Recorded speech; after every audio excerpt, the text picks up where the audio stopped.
ఆదిలాబాద్ జిల్లా బోత్ మండల కేంద్రంలో విజయ్ దివస్ వేడుకలు ఘనంగా జరిగాయి. ఎమ్మెల్యే క్యాంపు కార్యాలయంలో తెలంగాణ తల్లి చిత్రపటానికి పాలాభిషేకం చేశారు. కేసీఆర్ ఆమరణ నిరాహార దీక్ష ఫలితమే తెలంగాణ రాష్ట్రమని గుర్తు చేశారు ఎమ్మెల్యే అనిల్ యాదవ్. యావత్ తెలంగాణ రాష్ట్రం విజయ్ దివస్ ను జరుపుకోవాలని పిలుపునిచ్చారు. రాష్ట్రం ఆవిర్భావం కొరకు ప్రకటించినటువంటి దినం కాబట్టి ఏదైతే గౌరవ తెలంగాణ జాతిపిత అయినటువంటి తెలంగాణ రాష్ట్ర తొలి ముఖ్యమంత్రి శ్రీ కల్వకుంట్ల చంద్రశేఖరరావు గారి 29వ తారీఖు నాడు నవంబర్ దీక్షా దివస్ ఏదైతే కార్యక్రమం ఉందో అక్కడి నుంచి 11 రోజులు దీక్ష ఉండే కేసీఆర్ గారిది.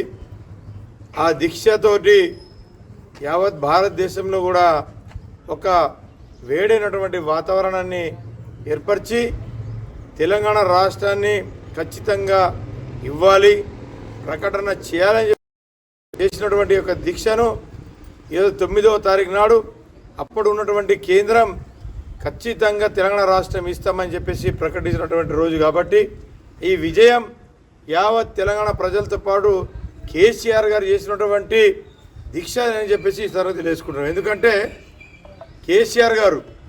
కేసీఆర్ సచ్చుడో తెలంగాణ వచ్చుడో అని చెప్పేసి ఒక ప్రకటన చేసి